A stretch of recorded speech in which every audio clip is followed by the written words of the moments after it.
Hey, Lit Set, it's Jasmine. Hey, Lit Set, it's Nikea, and this is Black Girl Lit, the podcast. We're a podcast now, guys. Where Black girls are lit, we get lit, and we read lit. This is Black Girl Lit, the podcast. All right, Lit Set, Jasmine and Nikea are back with the season finale of season 2, Black Girl Lit, the podcast. Oh my God. I'm looking kind of sad that it's a season finale. I know. Even though we have another season coming up, we are taking a little break. So we'll be back in April for y'all. So this is the last episode for this season. So get some time to catch up before you come back in for season 3. Mm-hmm. But just a little check-in, Jazz. How are you doing? I'm doing okay. I'm out here in these streets trying to live. I had some unexpected things happen in life recently, but you know what? God got me. Okay. Right. Jeremiah 29:11. Okay? Oh, that's my scripture. Jesus got me today. Okay. So, it's going to be okay. How you doing, boo? Look at Jazz out here quoting scriptures, though. Okay. I didn't really quote the scripture. I just dropped the scripture that I have that's now a background on my phone because I needed it. It says, "For I know the plans that I think toward you, said the Lord, thoughts of good and not of evil, to give you an expected end." Hope and a future. Well, it depends on what version. I just mixed several different versions together. It's okay. It's okay. Throw some shop music in there. Get that Holy Ghost on you, okay? I just need somebody to help me to release a praise right here. But I'm doing well. Okay. I'm doing well. I have a lot going on, but that's adulting, and I'm living and I'm thriving. So, yeah, that's it. Your girl is popping today. Thank you. I just did a wash and go yesterday. Oh, good. But yeah, here we go. Last episode of the season. Oh my God, that was loud. No, it wasn't. I'm just gonna say woo because the book that you picked for the last book of the season just so happened to be literally the hardest book I have ever written in my life. Like, y'all, I went on my Goodreads. It said that I started reading this book on December 22nd, and I didn't finish until February 4th. Bruh. Like, it never takes us that long to read books, ever. No. We had to rearrange our posting schedule to accommodate us taking forever to read. We did. We did. And I couldn't even use our book hack because they didn't have the audiobook on Libby. And I was like, I don't want to pay for it. Let me just press through and read it. So the name of this book is Freshwater by Awaeke Emezi. And I will say I've done some research on the author. She is a trans person who's non-gender binary. And I've read up on the author. I do not know the preferred pronoun. So I think to be safe that we should use, because I'm looking at an interview, let me see. I think we should use the pronoun they. Yeah. When referring to the authors. So Awaeke Emezi, this is their debut novel, the first one that they have written. And I also read in some articles that this is a part of a multimodal presentation. There are videos and pictures and artwork that go with this novel to tell this story. And also read this story is kind of like autobiographical. So when I read this story, let me just give a little disclaimer. I did pick this book. When I read the little synopsis, I thought it was going to be kind of in the vein of the movie Split. Okay. But from an African person's perspective, because the main character is African, So I was like, okay, this is going to be, different and have some cultural references. Yeah, it didn't go that way. So, I got to do the author thingy. Give Akwaeke a background. Yes.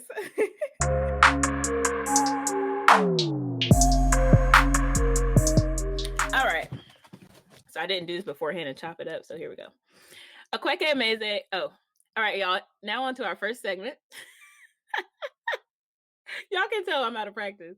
Our first segment where I tell you about the author. Have I done that already? Stop laughing at me, bruh. Talk about the author. Am I even a part of Black Girl Lit? I have no idea what's going on. I'm keeping that in there. Whatever. Anywho, here we go. Awaeke Emezi is a writer and video artist based in Liminal Spaces and a 2018 National Book Foundation 5 Under 35 honoree. Their sophomore adult novel, The Death of Vivek Oji, has been named one of the most anticipated books of the year for 2020, and that'll be coming out on August 4th. Debut YA novel, Pet, received a 2020 Walter Honor and was a finalist for the 2019 National Book Award for Young People's Literature. Emeze's debut autobiographical novel, Freshwater, is in early development as a TV series at FX. Oh, okay. With Emeze writing and executive producing with Tamara P. Carter. Freshwater has been translated into 10 languages. Akwaeke Emezi has won numerous awards, and so has the book.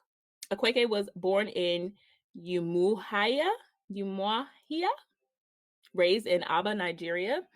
Emeze is currently making video art and working on their sixth novel for their sixth novel. But that is it about the author, Akwaeke Emezi. Now Jad's going to do her best to synopsisize Freshwater for you.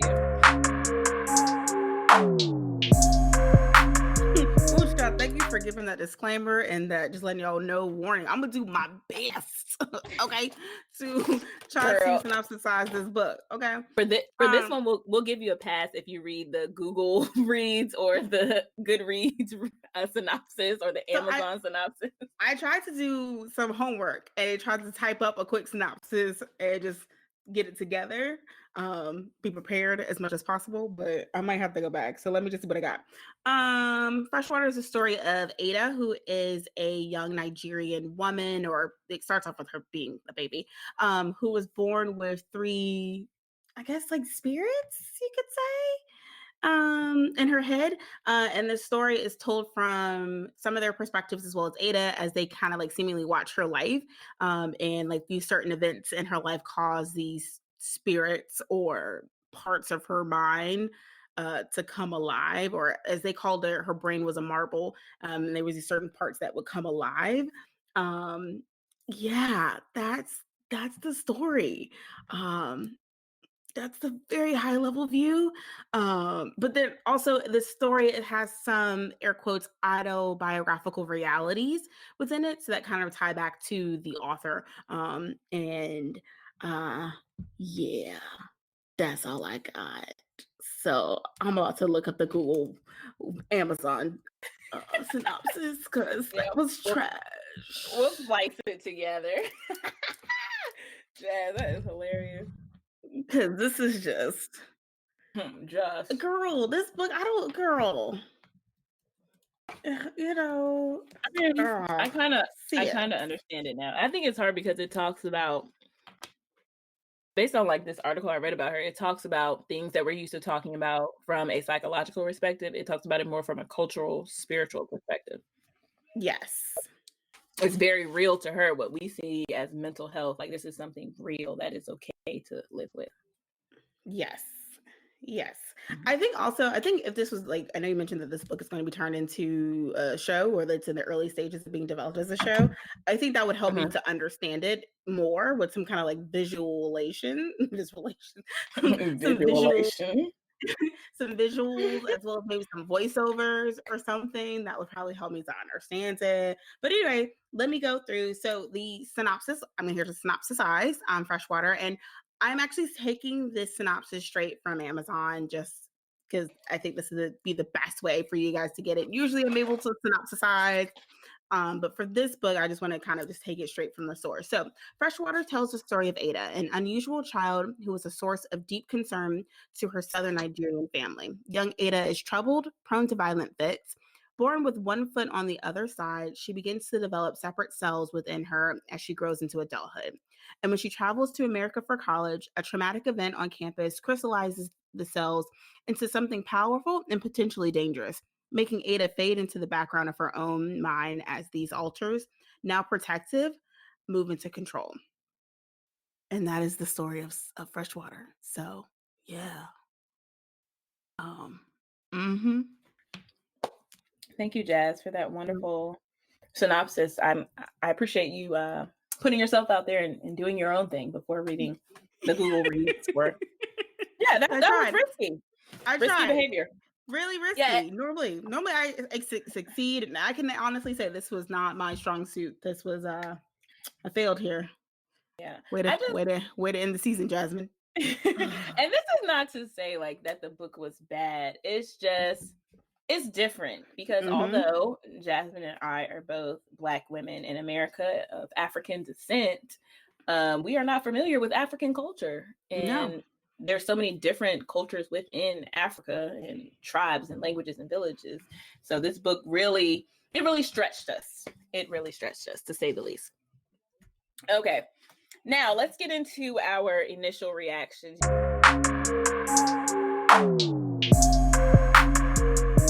Y'all already know how I felt when I chose the book. You know, I was like, this is interesting. I think this is gonna be good. I was so excited to read this book. And I started reading it.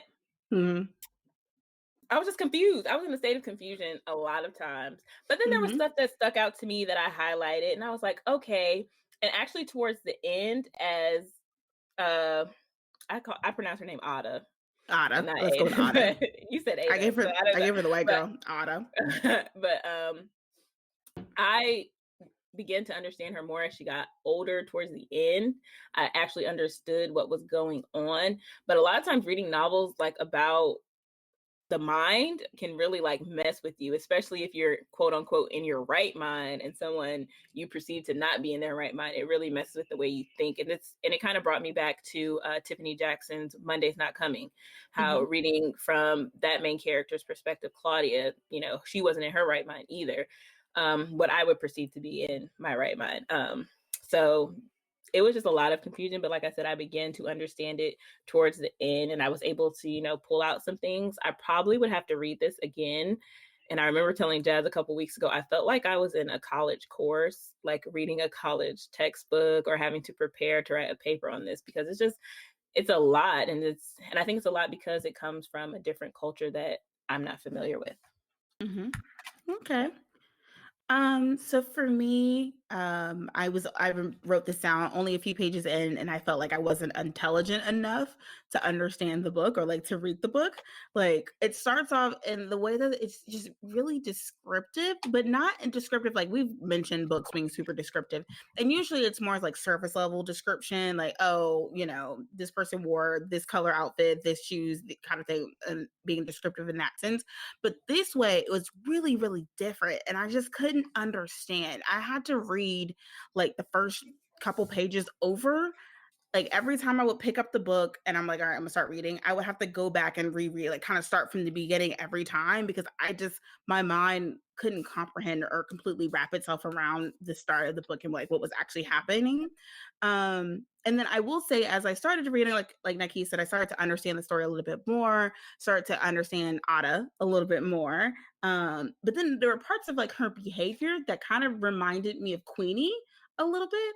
And some of the self-sabotaging, self-destructive ways that she had, it kind of reminded me of Queenie and made me think, I wonder if Queenie actually had these issues as well. But we know what Queenie's problem was. We kind of discovered that a little bit more. But it was kind of reminiscent and kind of interesting to see it from someone having similar behaviors, but dealing with a completely different problem as the root of that behavior, I guess you can say. But yeah, my biggest reaction was it was just hard for me to read. It just took me a while. I tried to do the hack. I actually bought the audiobook, but then listening to it didn't make it any easier for me at all. Like I just kept getting distracted and I was confused. So I just tried to go back to actually reading, because thinking maybe if I read it, look at the words, it can make sense to me. So yeah, it was just a hard read. Yeah. It's heavy. You got so heavy, baby. Yeah. We're both shimming our shoulders just like they were. The next segment is going to be major themes and topics.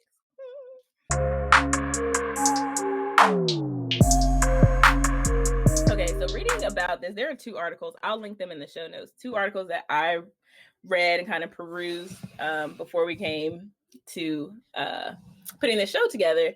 And I want to say a major topic is like mental health and dissociative identity disorder and like multiple personalities. But also reading from the interview, it's like, so it's called Obanje is what is what Akwaeke calls it in their novel, and it's a spirit that's born into. That's where all of these, what we would consider in American culture, quote unquote, split personalities, different identities, or multiple identities.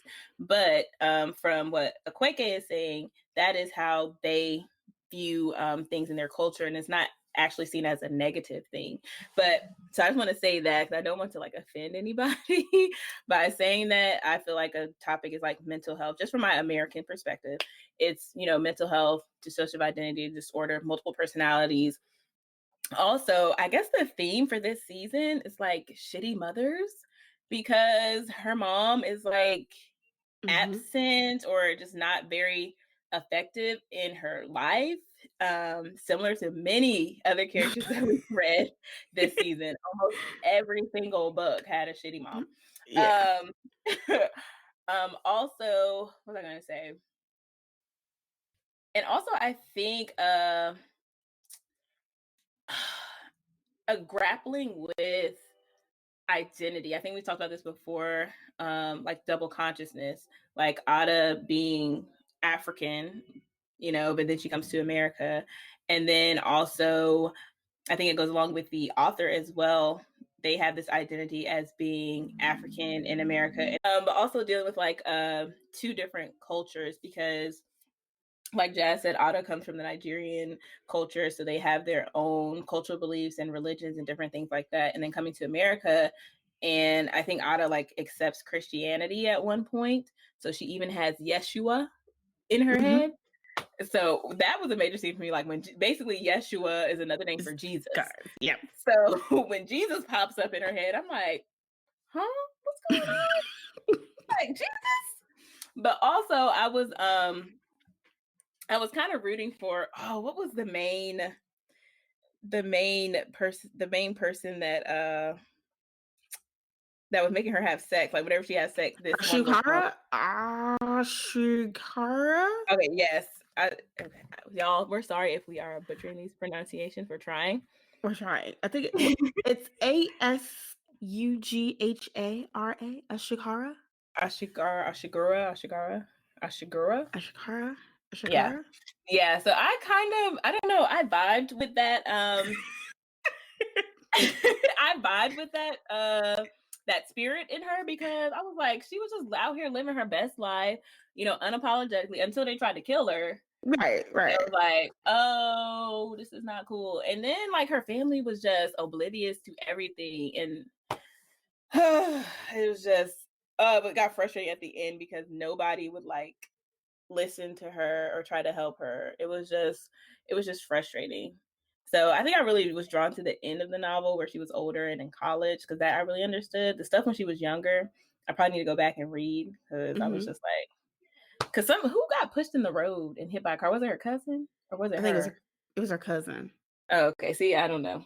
I think it was her cousin. Yeah. I looked at it as being her cousin. Oh. But now I'm second guessing myself.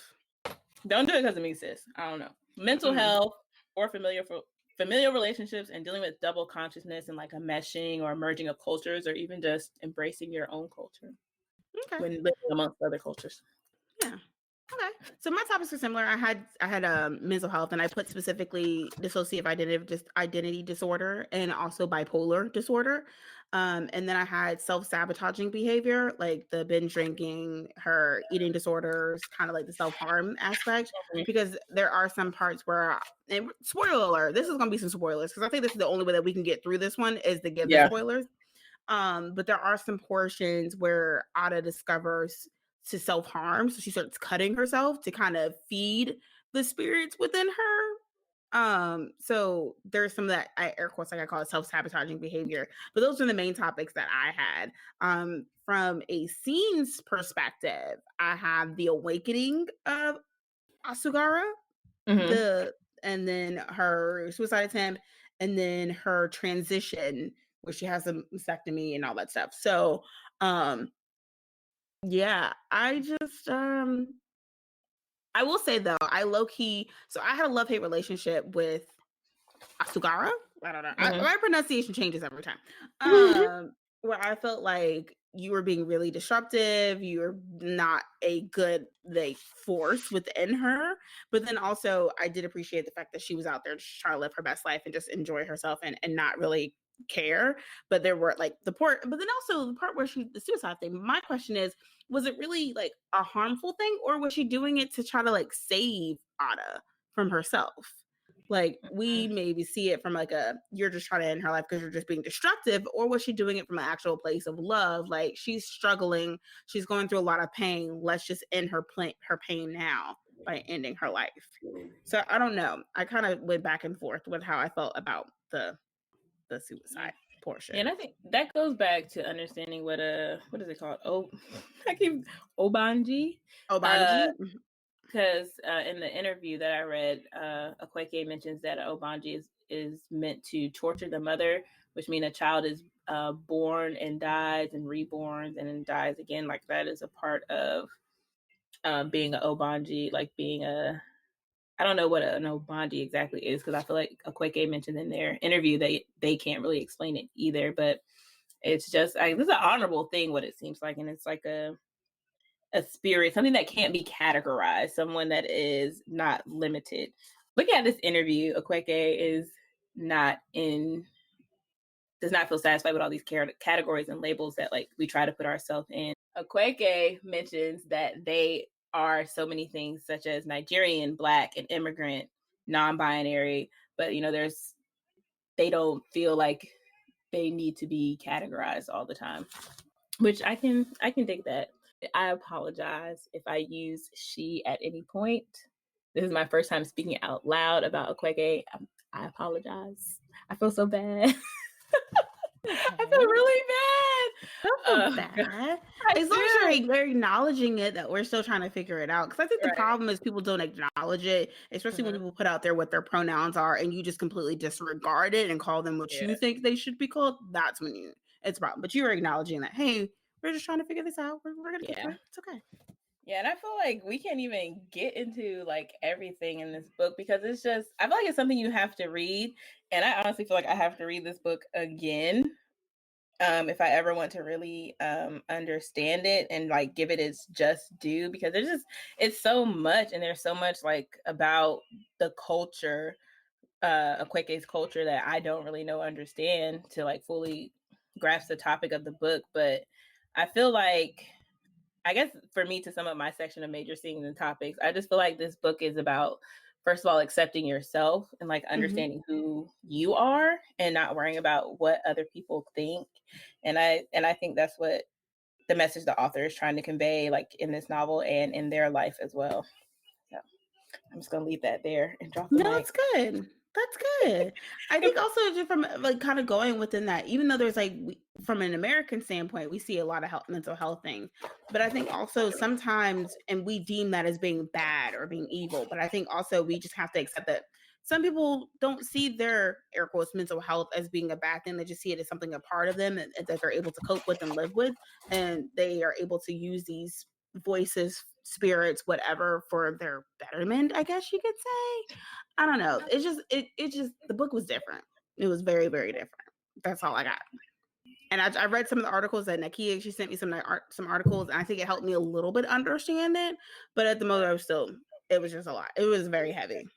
Yeah, it's a lot to take in. Like I'm even looking back at my highlights from Kindle, and I didn't start really highlighting anything until about, let's see, 20% in.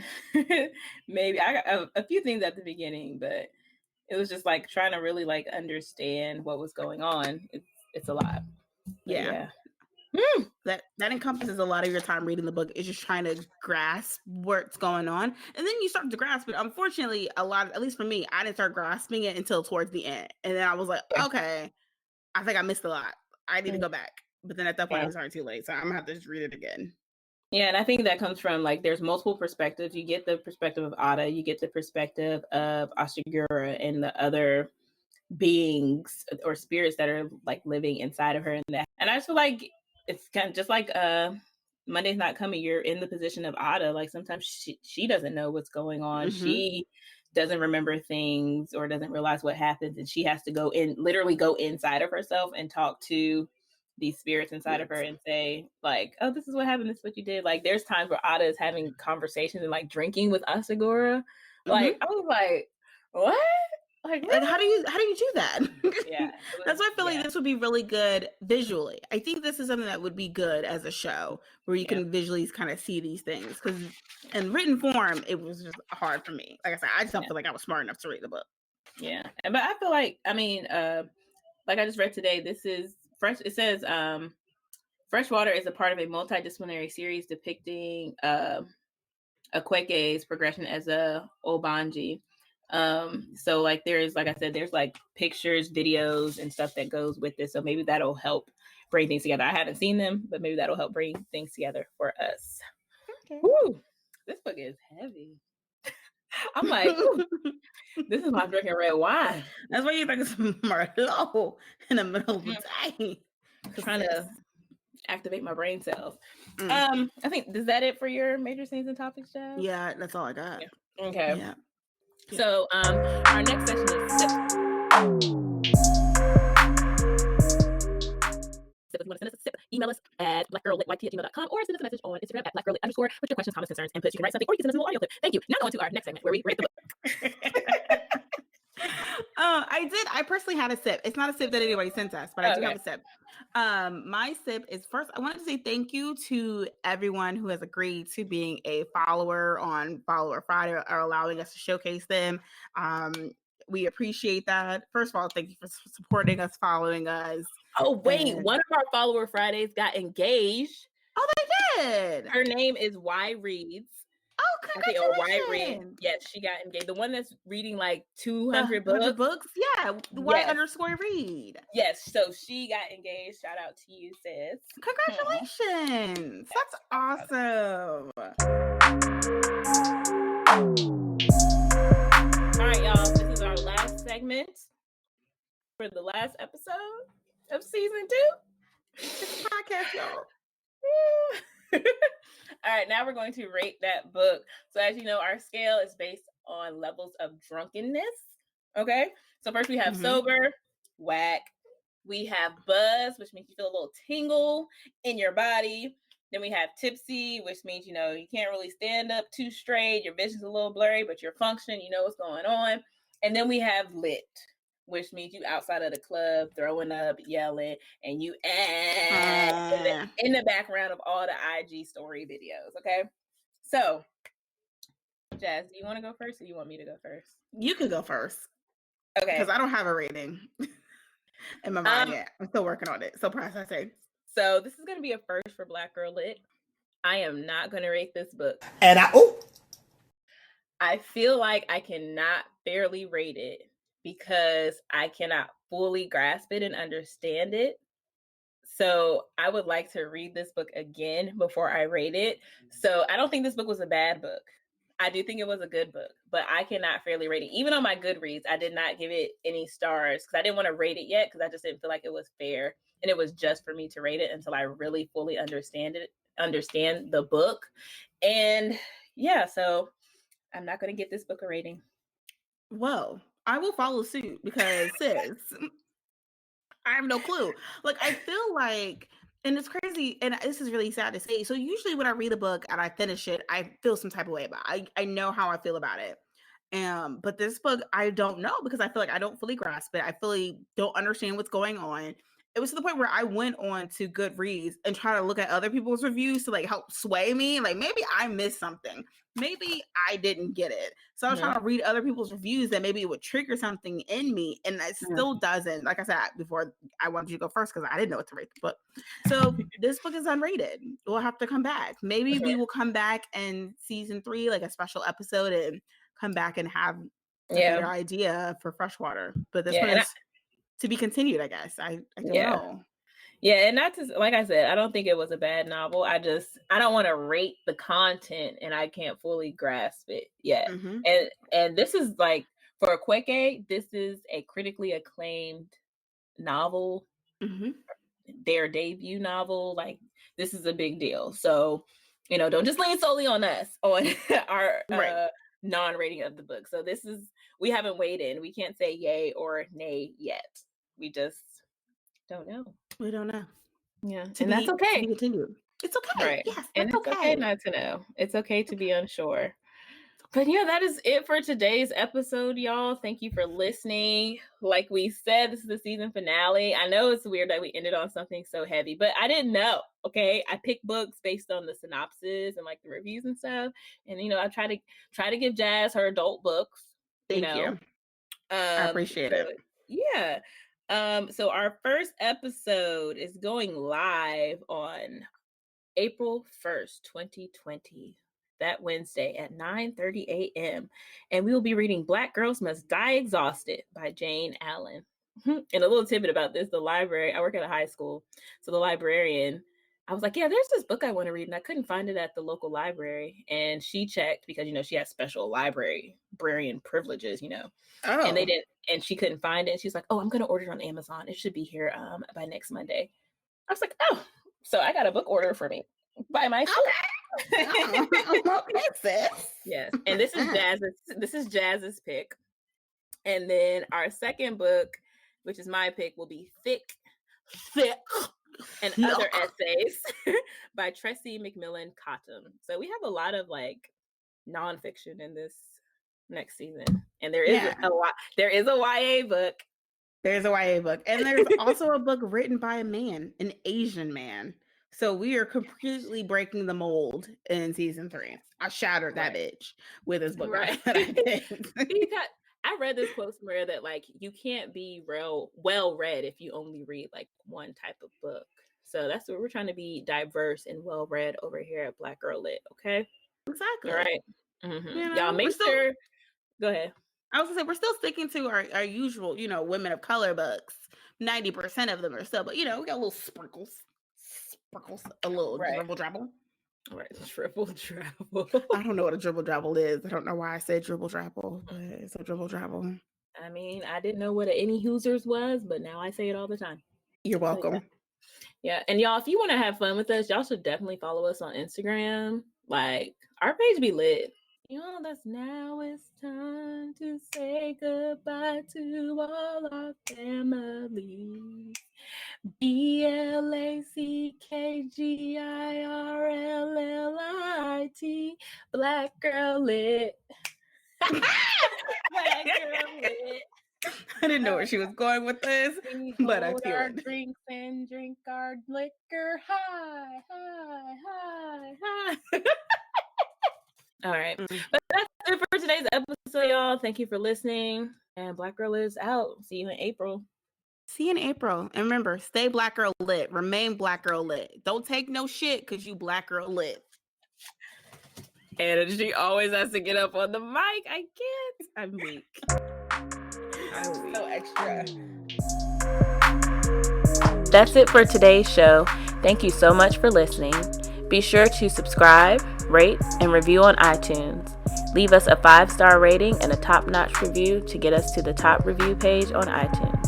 And be sure to follow us and listen on SoundCloud.